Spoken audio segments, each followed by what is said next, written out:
cine documental es la expresión de un aspecto de la realidad de forma visual y auditiva, por supuesto empleando las herramientas propias del séptimo arte y siempre a través del punto de vista de su autor. Pero ¿cómo podemos comprender mejor cuál es la importancia de este tipo de cine en la sociedad actual? ¿Por qué nos resulta tan fascinante? Yo soy Alexia y hoy en De Todo los invito a que juntos conozcamos a algunos documentalistas egresados de una de las mejores escuelas de cine de nuestro país, el Centro de Capacitación Cinematográfica. No se muevan, esto es De Todo, comenzamos.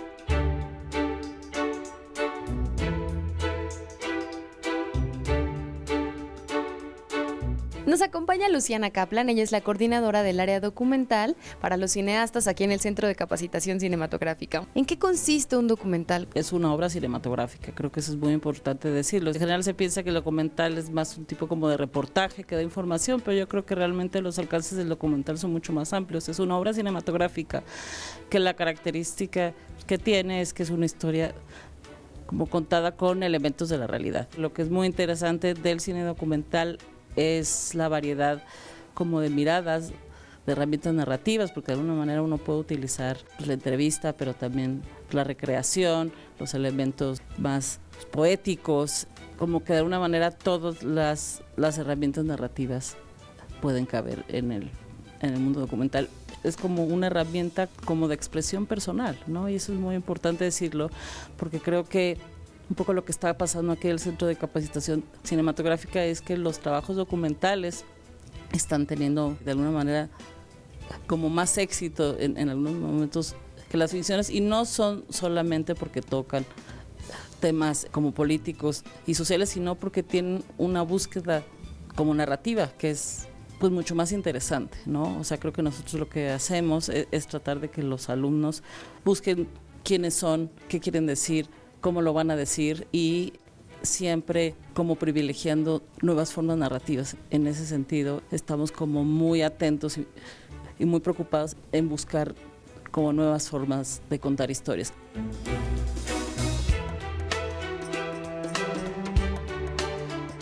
¿Cuál es entonces la importancia que tiene la enseñanza del documental para los estudiantes de cine en formación?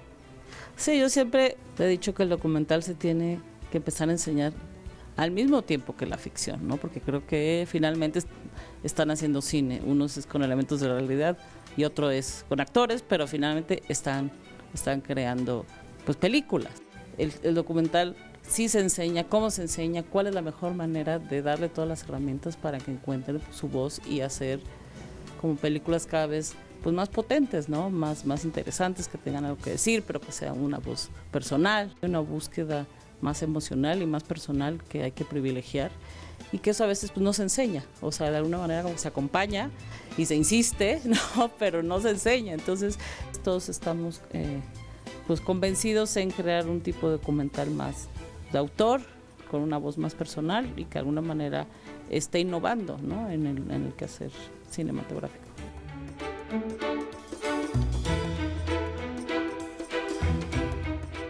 ¿De qué manera has construido tu propio discurso como documentalista? Pues en general siempre me interesan las historias como complejas, ¿no? Me gusta como reflexionar pues, alrededor como de temas que me interesan. He hablado mucho sobre la problemática indígena, sobre qué implica ser indígena en este país. Yo siempre digo que el documental tiene como mucho más que ver con arrojar preguntas en vez de dar respuestas, ¿no? Decir al espectador, ¿y tú qué aquí? ¿Tú qué opinas de eso? ¿No crees que eso que te han contado toda la vida puede ser como de otra manera? Porque como que los medios de comunicación siento que nos están bombardeando todo el tiempo pues con respuestas, ¿no? De esto es de esta manera, es blanco, es negro. Entonces creo que como que el documentalista puede llegar a decir, pues no es blanco ni es negro, es gris, y yo lo veo de esta manera y está bien. Es bien complicado darte cuenta de tantas injusticias, porque lo único que ha visto mis ojos es esta realidad, pues, y llegar a otra comunidad es la misma realidad. Muchísimas gracias.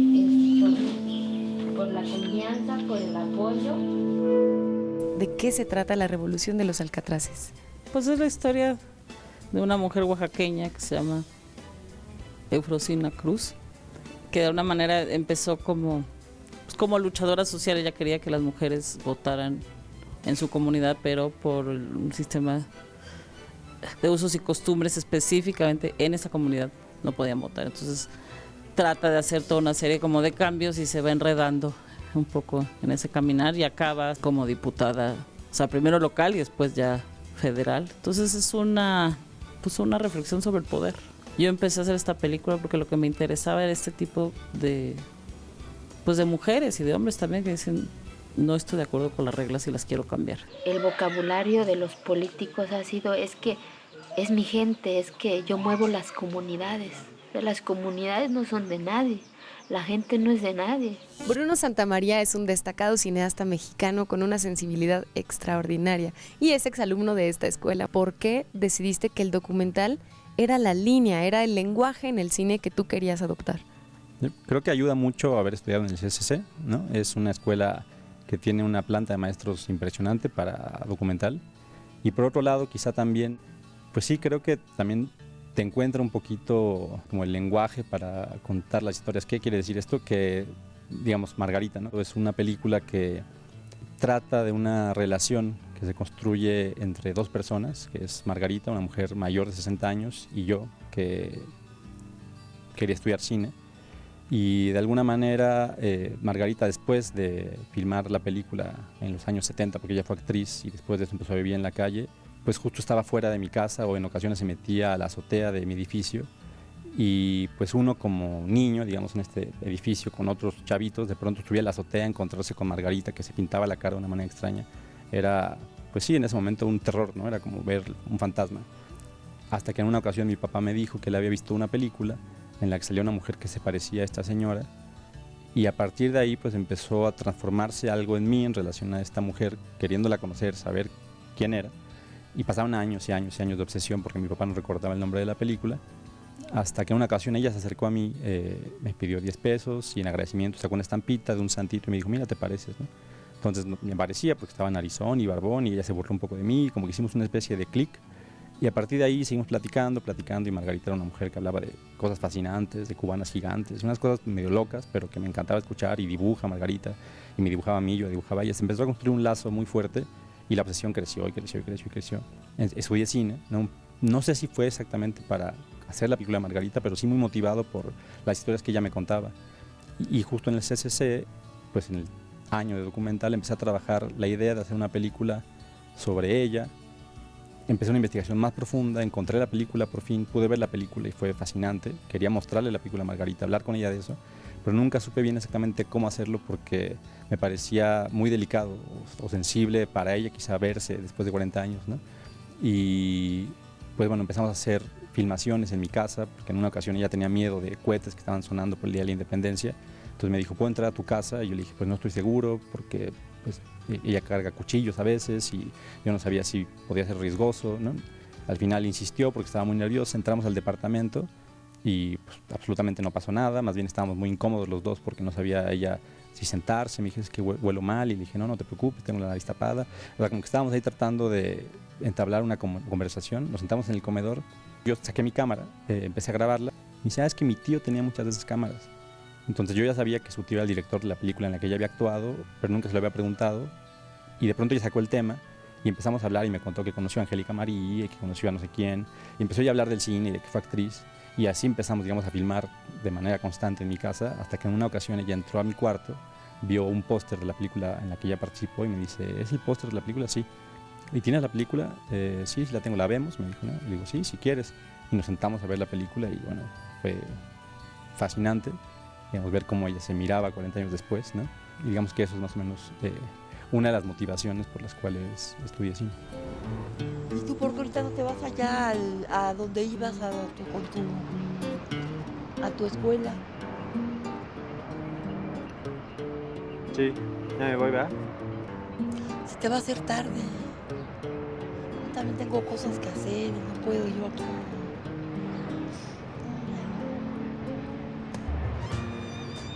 O sea, de alguna manera Margarita es el intento de hacer un retrato de una mujer, el intento que hago yo por retratarla.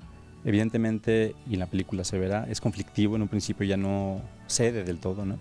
Está incluso un poco desconfiada de mí, que estoy con una cámara, me pregunta que qué estoy haciendo, que para qué. Y conforme avanza la película y conforme avanza la relación, se va construyendo lazos en los que yo tengo que jugar, digamos, o ceder a las cosas que ella me proponía. Por ejemplo, cuando entramos a mi casa en su cumpleaños, que compré un pastel, llega y me dijo, traigo el tinte, ¿no? Y le digo, ¿el tinte? Sí, yo te había dicho que te quiero pintar el cabello. Y ahí traigo el decolorante, ¿no? Y yo, ok. Y pues de pronto me decoloró el cabello. Y eran juegos, digamos, como que yo sabía que tenía que ir aceptando para pasarla bien y ganarme su confianza, ¿no? Como que de alguna manera también es muy inteligente Margarita, sabía que yo estaba queriendo hacer una película y yo siento que ella me decía, te va a costar trabajo, ¿no? O sea, en la película se ve el retrato de Margarita, pero también el retrato de alguien que quiere hacer una película y los desafíos que tiene que lograr o las maromas que tiene que realizar para lograr lo que quiere. Te va a quedar bien padre. ¿Sí? Sí, porque tú eres güerito, tus ojos son cafés. Re bonitos, ¿ya te los has visto? Cafés como rojitos, muy bonitos. ¿Qué película es la que interpretó Margarita en su juventud? Es una película dirigida por Sergio Béjar, que era el tío de Margarita, que se llama Eva y Darío. En el 73 la estrenaron y bueno, la protagonizan Héctor Ibarra y Margarita, que en realidad su nombre es Vania Béjar, su nombre artístico, ¿no? Porque de hecho es el nombre que pues sí que aparece en la película también. Vania.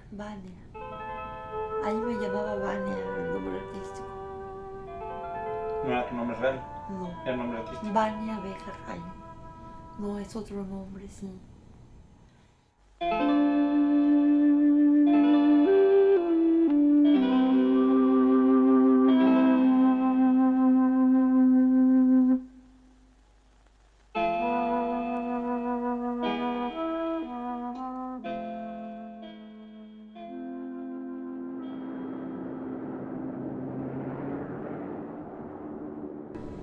Es tardísimo. ¿Tú lo entiendes? ¿Quién sabe? Tú. Nosotros aprendíamos el papel. Ni sabíamos de qué estábamos hablando. ¿Qué es lo que sientes que te ha dejado el documental? ¿Cómo te ha ayudado a construirte, no solo como cineasta, sino también como persona? Son muchas cosas, creo. Lo primero que me vino a la cabeza es algo que dice un maestro de aquí del CDC, Juan Paco Rusti, y es que a él el documental le ha dejado muchos amigos, ¿no? Y creo que sí, o sea, creo que todo depende de cómo estableces pues, tus relaciones y tu forma de trabajar, pero vas construyendo lazos muy fuertes que te enriquecen, digamos, en tu pensamiento crítico, en tus historias, en tu vida.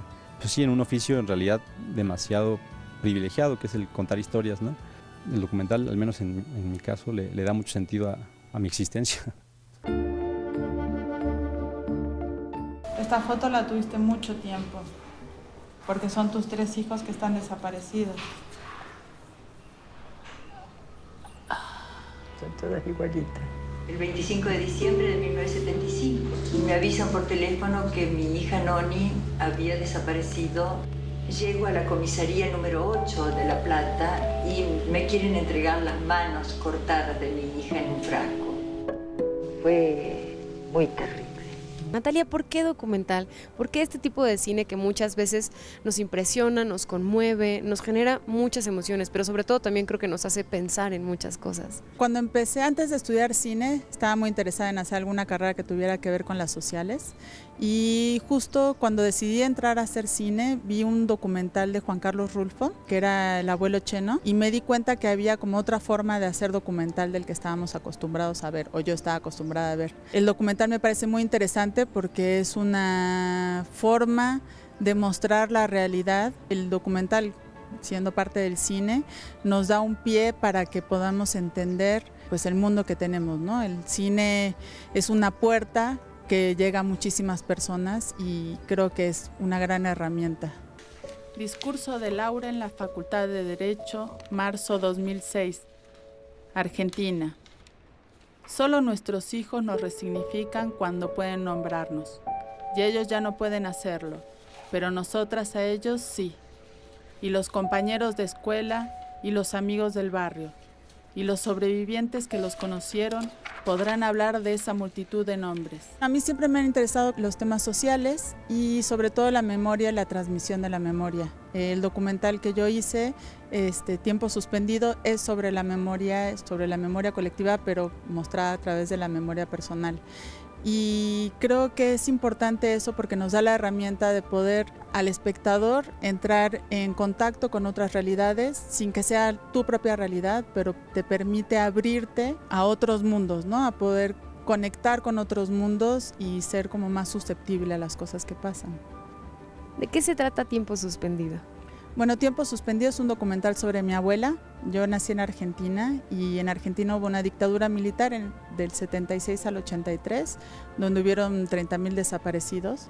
En mi familia son 6 desaparecidos de la dictadura militar y mi abuela es madre de Plaza de Mayo, que son las mujeres que buscan a sus hijos, que haya justicia por sus hijos. Ella perdió 3 hijos en la dictadura.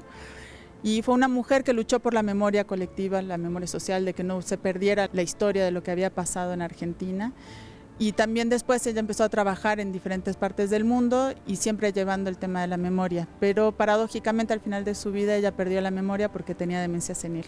Entonces es un documental sobre una mujer que lucha por la memoria y al final la pierde. Es un tema complejo y sí, por momentos era doloroso, sobre todo ver a mi abuela en ese estado donde la demencia senil pues, se había llevado mucho de lo que era ella.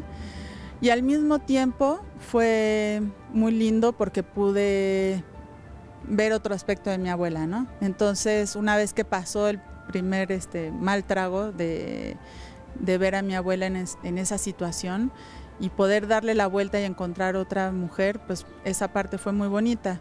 Como bien decía mi abuela, un pueblo sin memoria es un pueblo sin identidad. Entonces, por eso para mí fue importante hacer esta película. Mi hija Irenita y su marido fueron también secuestrados. Dejaron los niños en la portería del edificio. Nunca más hemos vuelto a tener noticias de ellos. El documental, pues es lo que dice la palabra, documenta lo que pasa. El documental es una gran herramienta. En México ha tenido un reflote importantísimo. La producción documental ha ganado un montón de premios en todo el mundo y empezar a aprender a verlo, ¿no? Yo creo que hay mucho público que cada vez se acerca más al documental y creo que eso ha sido muy bueno. Cuando yo muera, mis hijos desaparecidos morirán conmigo. Y ese es un gran desconsuelo. La última foto es definitivamente la última.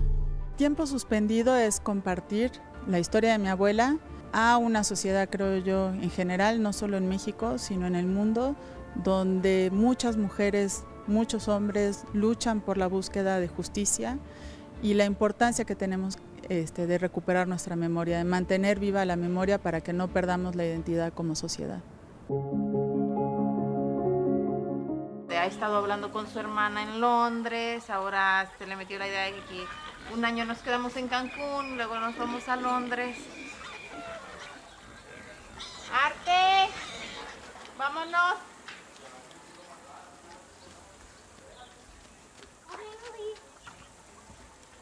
Cuéntanos cómo fue tu tránsito entre ser antropóloga y ser cineasta.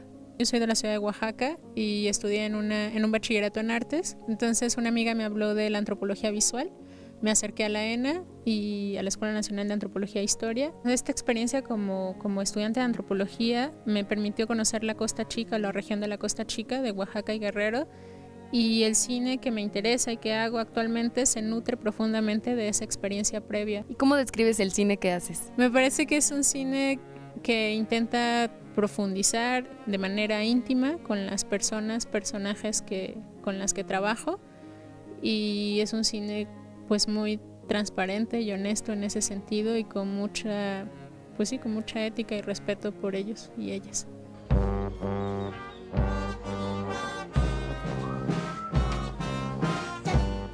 Artemio es el bisnieto de doña Catalina Noyola Bruno, que es la mujer protagonista de mi tesis en antropología. Fue una mujer que bailó y es versadora de música tradicional de allá la Costa Chica, que se llamó Son de Artesa, Y yo entré al CCC o cuando hice el examen pensando en contar la historia de Doña Cata, empezar a pensar una película en torno a las mujeres afromexicanas, que ahora les llama la Academia Afromexicanos, y esta inquietud de volver a la Costa Chica y contar la historia de mujeres que hubieran conocido a Doña Cata, porque Doña Cata murió en el 2008. Y en ese primer scouting con Bruno Santamaría, el fotógrafo de Artemio y compañero de generación, encontramos a Coco Zárate, que es la nieta de Doña Cata, y días después a Artemio. Coco acaba de regresar de Estados Unidos, estaba ahí como adaptándose al pueblo, y Artemio tenía un boleto de regreso a Estados Unidos que sucedía, me acuerdo, no sé, como después del 10 de mayo, me acuerdo. Entonces programamos todo el rodaje de Artemio para que coincidiera con esa despedida, y trabajamos mucho en torno a una historia de la despedida de la mamá con su hijo. Y cuando llegamos a rodaje nos encontramos, o Coco nos dice, ¿saben qué? Artemio no se va, ¿no? Entonces pues éramos 4 personas en el crew, y pues nada de lo que habíamos trabajado en ese momento tenía mucho sentido, y Artemio se construye en el día a día. Empezamos a pensar, bueno, ¿cómo vamos a explicar que Artemio no se va y que se queda? Entonces fue así como surge la necesidad de hacer las llamadas telefónicas a su familia. Hi, Papa. Are you crying? No.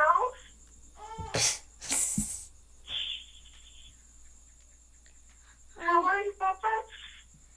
I'm good. Why are you crying? You know I heard everything. ¿Qué te dejó Artemio? Artemio, pues me dejó, siento que fue como un regalote, y realmente Artemio nos brindó, yo creo a todos los que participamos en la película, pues un inicio de una carrera profesional pues óptima, no sé, con muchos privilegios, porque yo creo que todos los que participamos ahí estamos haciendo el cine que nos gusta.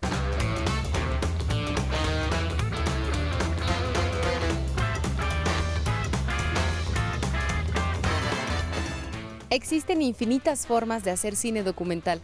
Cada una de ellas es única y en cada una encontramos la poderosa voz de la expresión. Deja tus comentarios en nuestras redes sociales. Ya las conoces, están apareciendo en la pantalla.